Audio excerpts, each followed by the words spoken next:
She walked miles to take her alien daughter to school. One human's kind act changed everything. Mara woke before the colony lights shifted from night blue to morning gold. The room was quiet except for the soft hum of the building's power lines and the slow, steady breathing of the child beside her. She lay still for a moment, watching the faint glow patterns move across Celi's skin as the girl dreamed. The patterns changed with emotion, and right now they were calm, like distant stars. Mara smiled. Every morning began like this, with a few seconds of peace before the long day ahead. She rose carefully so she would not wake Celi too soon. The floor was cool under her feet as she moved through the small living space. The apartment was simple and worn, built for short-term workers who were never expected to stay long. But Mara had made it a home. A few pictures on the wall showed different places on the colony, and one old photograph showed Mara holding Celi when she was much smaller, both of them wrapped in blankets and smiling. Mara prepared breakfast quietly. The food was simple, chosen so Celi could eat it safely. Living with an alien child meant learning many new things, from nutrition to temperature needs to emotional signals shown through light instead of words. Mara had learned them all slowly, patiently, and without complaint. When the food was ready, she gently touched Celi's shoulder. The glow on the girl's skin brightened slightly as she woke.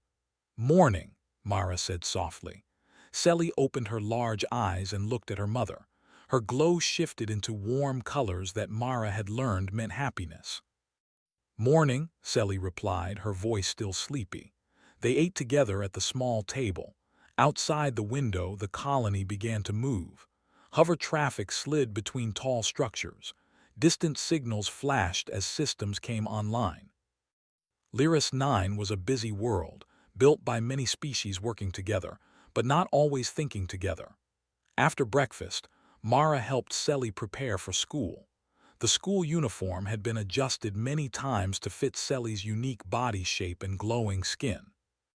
Mara checked the straps and fasteners carefully as she did every day.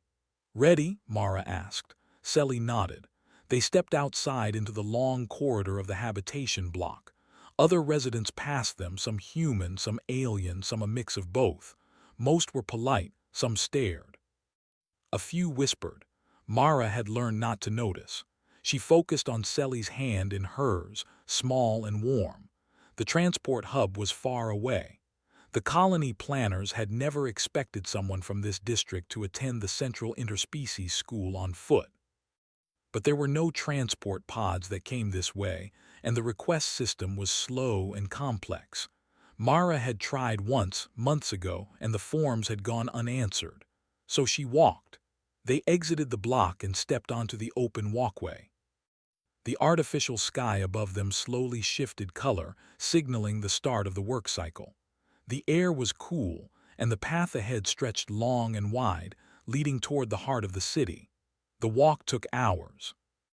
They crossed quiet service bridges where only maintenance drones moved. They passed early opening market stalls where vendors arranged goods from dozens of worlds. Some vendors waved at them now. At first, they had only stared. Now they recognized them. Celi looked around with curiosity, her glow flickering as new sights caught her attention. Mara told her stories as they walked. Some were about Earth, about oceans and trees and rain that fell freely from the sky. Others were simple stories about people who kept going even when things were hard. "Why don't we take a pod?"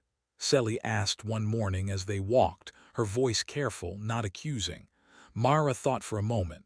"Because we don't need one," she said. "And because walking lets us see things we'd miss otherwise." Celi seemed to think about that. Her glow shifted into thoughtful patterns. As they moved closer to the central district, the paths became busier. Aliens of many kinds moved past them, most using moving walkways or floating platforms. Some slowed when they saw Mara and Celi walking by hand. A few looked confused. Walking was considered inefficient. Time was meant to be saved, not spent, but Mara did not hurry. She walked at a steady pace, adjusting her steps to Celi's shorter stride. When Selly grew tired, they rested. When Selly asked questions, Mara answered. The walk was not just a journey, it was part of their life. At last, the school came into view. It was a tall structure made of smooth materials that shifted color in the light. Children of many species gathered at the entrance, some arriving with parents, others stepping out of transport pods. Mara knelt in front of Selly and adjusted her bag. "Have a good day," she said. Selly hugged her tightly. The glow on her skin brightened so much that Mara could feel the warmth. "I will," Selly said. Selly joined the other children and disappeared into the building. Mara remained outside as she always did. She found a place to sit and opened a small book. She could have gone home, but the walk back and forth was too long to repeat twice in one day, so she waited. While she waited, people noticed her. Teachers passed by and glanced at the human woman sitting alone every day. Other parents whispered. Some assumed she was staff. Others thought she was lost. A few asked her questions, curious and polite. Mara answered simply. She did not explain her life story. She did not defend her choices. She only said she was waiting for her daughter. Time passed. The artificial sun reached its highest point. Mara ate a small meal and watched the traffic above. Her legs ached from the walk, but she did not complain. She had chosen this. Inside the school, Selly struggled at first. The lessons were fast-paced and designed for minds that processed information differently. Some children avoided her, unsure of her glowing skin and quiet nature. But Selly remembered the walks. She remembered patience. She listened more than she spoke. When the school day ended, Selly ran toward Mara. Her glow burst into bright, joyful colors. "How was it?" Mara asked. Selly smiled. "Hard," she said, "but good." They began the long walk home together. The sky shifted into evening colors as they crossed the city once more. The vendors closed their stalls. The paths grew quieter.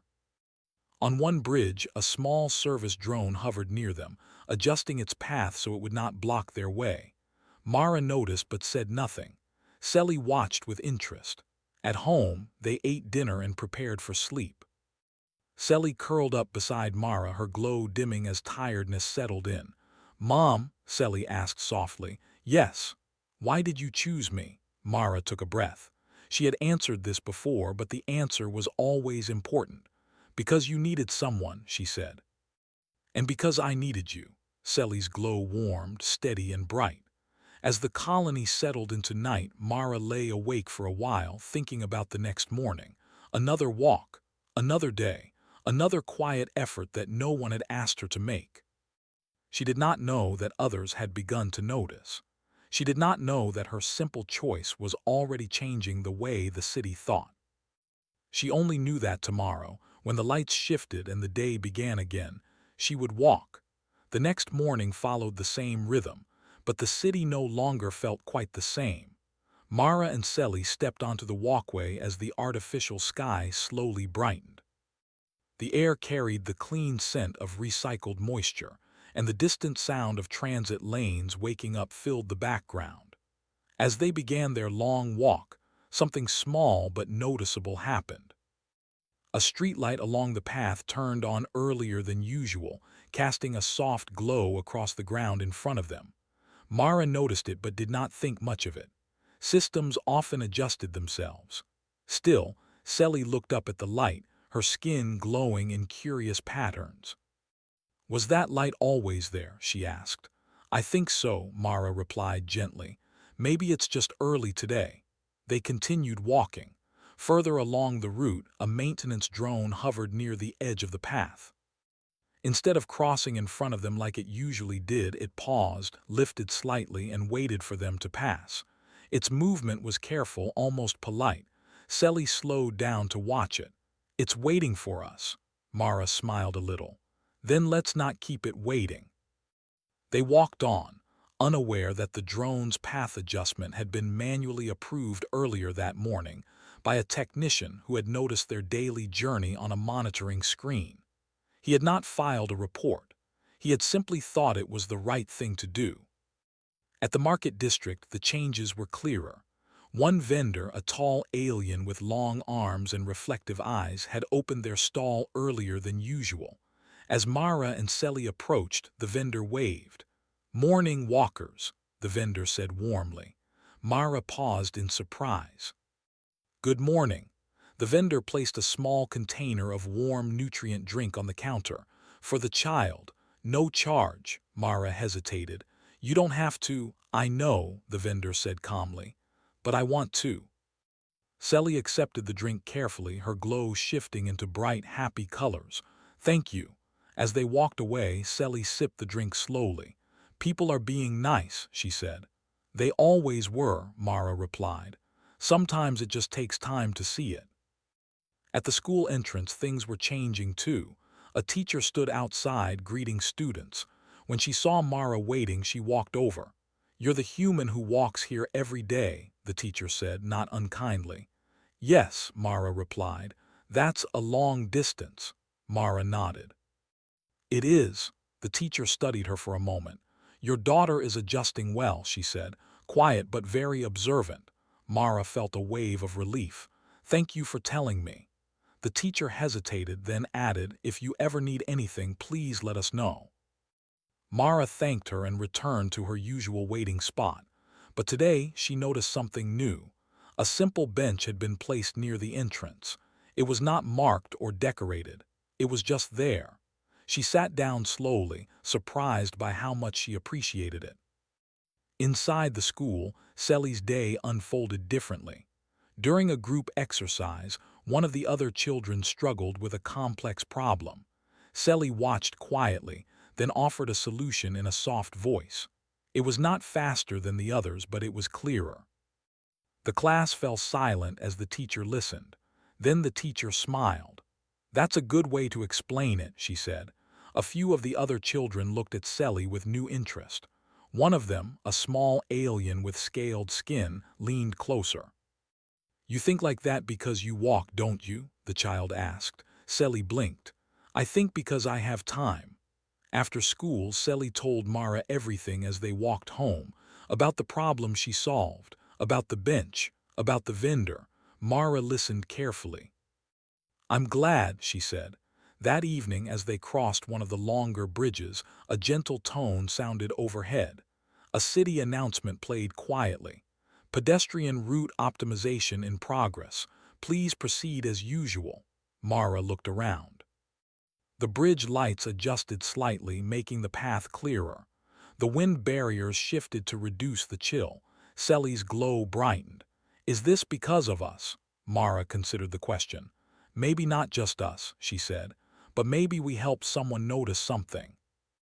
Over the next several days, the changes continued. A water station appeared halfway along the route. It was small and simple, but perfectly placed. No signs explained who installed it. A shaded section extended across an open walkway where the artificial sun was strongest. Traffic signals began to prioritize pedestrian crossings, even when few people were walking. Other walkers started to appear too. At first, it was one or two, then more. Some were parents with children. Others were individuals who had never considered walking before. They followed the same route as Mara and Selly, curious, cautious, and unsure. Mara greeted them politely but did not lead or explain. She just walked. One morning, an alien couple walked alongside her for part of the journey. Their child moved slowly, clearly struggling to keep up with the faster transport systems. "This path is kinder," one of them said carefully, as if unsure how to describe it. Mara nodded. "It lets you move at your own pace." By the end of the week, the school administrators noticed something unusual. Attendance from outer districts had improved. Students were arriving calmer. Reports of stress-related learning delays decreased slightly. They reviewed transport data but found no official changes. Instead, one administrator watched a live feed of the walkway and saw Mara and Selly moving steadily forward, surrounded by others now. Humans, aliens, children and adults together. "This wasn't planned," the administrator said quietly. "No," another replied. "But maybe it should have been." Mara, unaware of these discussions, continued her routine. The walks were still long, her legs still ached. Some days were harder than others, but she never considered stopping. One evening, as they rested on a bench along the route, Sally looked at the people passing by. "They're walking like us," she said softly. "Yes," Mara replied. "Did we teach them?" Mara shook her head gently. "We didn't teach," she said. "We just showed." Sally thought about that for a long time. That night, Sally dreamed of paths made of light, stretching across the city and connecting everyone. When she woke, her glow shimmered with quiet excitement. The next morning, as they stepped outside, a small symbol appeared on the walkway ahead of them. It was subtle, almost invisible unless you were looking closely. A simple marker showing a walking figure. Mara stopped and stared for a moment. Sally squeezed her hand. "It's okay," she said. "We know where it goes." Mara smiled, her eyes filling with emotion she did not fully understand. They walked on. Neither of them knew that somewhere deep in the city's planning systems, a new variable had been added. Not efficiency, not speed, but consideration. And it all began because one human decided that if the road was too long, she would walk it anyway. The change reached the city systems before it reached the people in charge. Deep inside the administrative core of Lyris 9, where light and data flowed like invisible rivers, an analyst named Terran paused while reviewing routine reports. He had processed thousands of charts in his career, most of them predictable, but this one was not. Pedestrian activity along a route that had once been nearly empty had increased steadily over several cycles. That alone was not unusual. What caught his attention was the result. Attendance at the Central Interspecies School had risen. Behavioral adjustment flags among new students had dropped. Learning response times showed improvement, especially among mixed-species children. Terran leaned back in his chair and replayed the data. The improvements did not come from new funding, new transport lines, or policy changes. According to the system, nothing official had changed at all. "Run a visual," he said. The screen shifted to a live feed of the walkway. Mara and Sally were there, walking as they always did. Around them moved others now. A human family, two alien parents guiding a small child, an elderly being using a walking aid. The path was calm, steady, and alive in a way it had never been before. Terran frowned slightly. "Who authorized this?" Another analyst looked over. "Authorized what?" "This," Terran said, gesturing at the screen. "This pattern." The other analyst watched for a moment. "No one," she said. "It just happened." That answer stayed with Terran. Meanwhile, Mara felt the weight of attention even if she did not fully understand it. More people greeted her now. Some nodded respectfully. Others asked quiet questions as they walked together for short distances. "You walk every day?" one alien asked. "Yes," Mara replied. "For how long?" Mara thought. "As long as my daughter needs to go to school." The alien considered this, then said nothing more. At the school, Sally continued to change. She was still quiet, but she was no longer invisible. Teachers noticed how she listened carefully before speaking. Other students began to seek her out during group tasks, trusting her calm approach. One afternoon, a class discussion turned toward problem-solving styles. The teacher asked the students how they handled difficult tasks. Sally raised her hand slowly. "I walk through them," she said. The class laughed softly, not unkindly. Sally continued. "When something is long, you don't rush, you keep moving, even small steps matter." The room grew quiet. The teacher nodded. "That's a very human way of thinking," she said, then paused and smiled. "And a very wise one." Outside, Mara waited on the bench that now felt like it had always belonged there.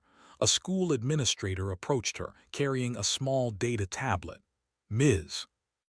Mara," the administrator said politely. "May I speak with you?" Mara stood up at once.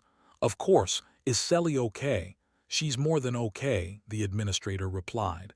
"That's actually why I'm here." They walked a short distance away from the entrance. The administrator hesitated, clearly choosing words carefully. "We've been observing some changes," she said. "Not just with your daughter, with the school, with attendance, with behavior." Mara listened, unsure where this was going. "The data points to your routine," the administrator continued. "Your walk, your presence." Mara felt uncomfortable. "I didn't plan anything," she said quickly. "I just needed to get my child here." "We know," the administrator said gently. "That's what makes it important." A few days later, a formal message arrived at Mara's habitation block. It was polite, carefully written, and very official. The Planetary Education Council requested her presence at a review session. Mara stared at the message for a long time. She had never spoken to a council before. She had never even entered the administrative district beyond walking through it. That night, she barely slept. The next morning, she still walked Selly to school. The routine calmed her. The path felt familiar under her feet. People walked with them for part of the way, offering quiet encouragement without words. At the school gate, Selly looked up at her mother. "You're nervous," she said. Mara smiled weakly. "A little." "You'll walk through it," Selly said, repeating her own words from class. Mara laughed softly and hugged her. The council chamber was vast and bright, designed to be neutral to many species. Council members sat in a wide circle, their forms varied and impressive. Mara felt very small as she stood at the center. She was invited to speak, not ordered. That alone surprised her. She told her story simply, about the lack of transport, about the unanswered forms, about choosing to walk because it was the one thing she could control. "I didn't think it mattered," she said honestly. "I thought it was just my problem." One council member leaned forward. "Humans often act this way," they said. "You endure inefficiency instead of demanding correction." Mara nodded. "I suppose we do, but when you care about someone, you don't wait for systems to improve." Another member spoke. "Your behavior created an unplanned model of inclusion." Mara looked confused. "I just walked." "Yes," the council member replied, and others followed. The chamber fell silent as data projections filled the air, maps of the walkway, attendance graphs. Emotional stability indicators. "What we see here," the council chair said, "is not policy, it is example." Mara swallowed. "I never wanted attention," she said. "I just wanted my daughter to feel like she belonged." The chair nodded slowly. "And now many more do." After the session, Mara was allowed to leave without further questions. No promises were made, no declarations announced. She returned to the walkway, feeling lighter and heavier at the same time. That evening, the city paused, not literally, but in a way that was just as real. Across Lyris 9, systems adjusted. Pedestrian routes were flagged for review. Exception handling protocols were updated. A new consideration parameter was added to planning algorithms. It did not have a technical name yet. Some called it patience. Others called it empathy. The next morning, Mara noticed the biggest change yet. A transport pod waited near her habitation block. It was clean, quiet, and clearly marked for school routes. Mara stared at it. Selly looked between the pod and the path ahead. "Is this for us?" Mara nodded slowly. "I think so." They stood there for a long moment. Then Mara shook her head gently. "Not today," she said. They walked. As they moved along the path, more people joined them than ever before. The walkway was alive with soft conversation and shared movement. It felt less like a shortcut and more like a community. Selly held her mother's hand tightly. "Mom," she said, "did you change the city?" Mara looked ahead at the long road stretching forward. "No," she said. "The city changed itself. It just needed time." Selly's glow shimmered warmly. High above them, the systems of Lyris 9 recorded the moment. Not as an anomaly this time, but as a pattern worth keeping. And the city kept walking. Years passed quietly, the way meaningful change often does. The path that Mara once walked alone was no longer just a stretch of ground between 2 points. It had become a living part of Lyris 9. The city still moved fast above it, with transport lanes and data streams crossing the sky, but down on the walkway, time felt different. People slowed. They noticed one another. Mara noticed the changes slowly. She always did. The transport pod still stopped near her home every morning, reliable and clean. On some days when weather conditions were poor or when Sally felt unwell, they used it. But most mornings, Mara chose to walk. Not because she had to anymore, but because the walk had become something precious. Sally was older now, taller, her glow patterns more complex and expressive. She carried her school bag with confidence and greeted people along the route by name. Children walked beside her, some human, some alien, all different. She guided them naturally, not as a leader, but as someone who understood the value of steady movement. Mara watched her with quiet pride. The school had changed too. Lessons now included shared walking time, not as exercise but as reflection. Teachers noticed that students who walked together learned better together. Problems that once caused frustration were approached with patience instead. None of this was written in bold policy statements. It existed in practice, in habit, in culture. One morning, as Mara and Sally walked past the market district, the same vendor who had once offered a free drink greeted them again. "She walks like you now," the vendor said, nodding toward Sally. Mara smiled. "She always did." Sally laughed softly, her glow warm and bright. That same cycle, Mara received another message. This one was not from the council. It was from a family living far beyond the outer district. Their child was mixed species and struggling to attend school. They had heard about the walking path. They asked for advice. Mara read the message twice. Then she replied with simple words. "Start where you are. Move at your child's pace. The path will appear." The family thanked her. Weeks later, Mara saw them walking the route. The city planners began to speak openly about the change.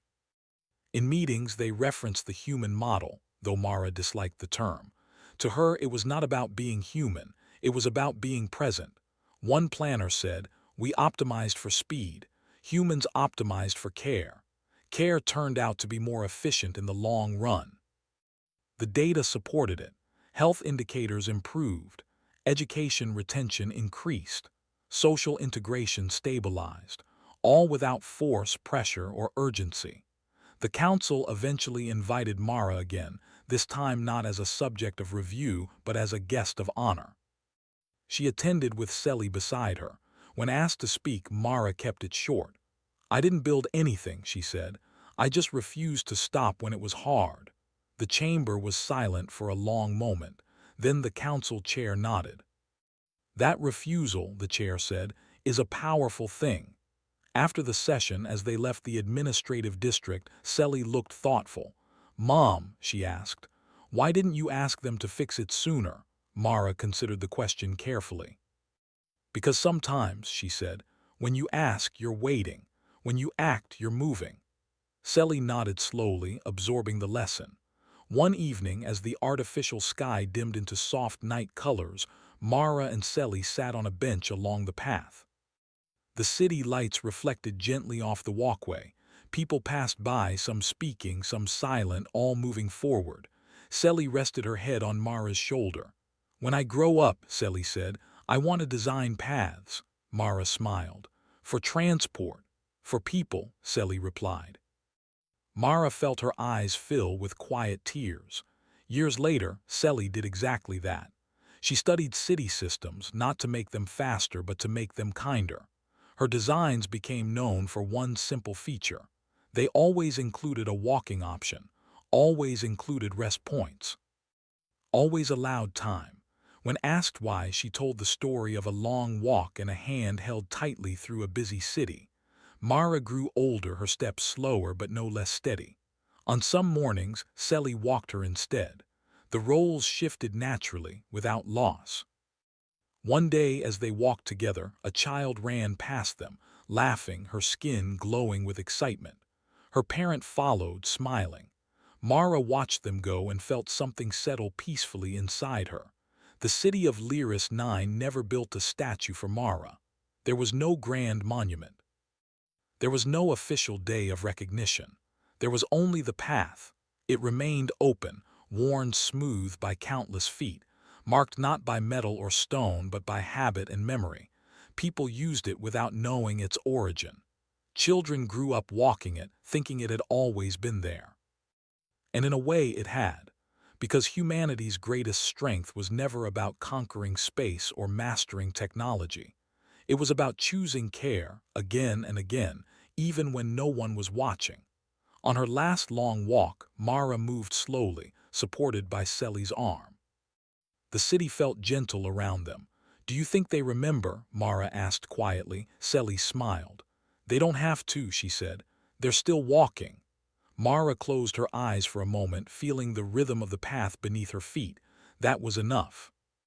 The city continued forward, one step at a time, guided by a lesson learned from a single human act of love. And far beyond Lyris 9, other worlds began to listen, not to laws or speeches, but to the quiet sound of footsteps moving together.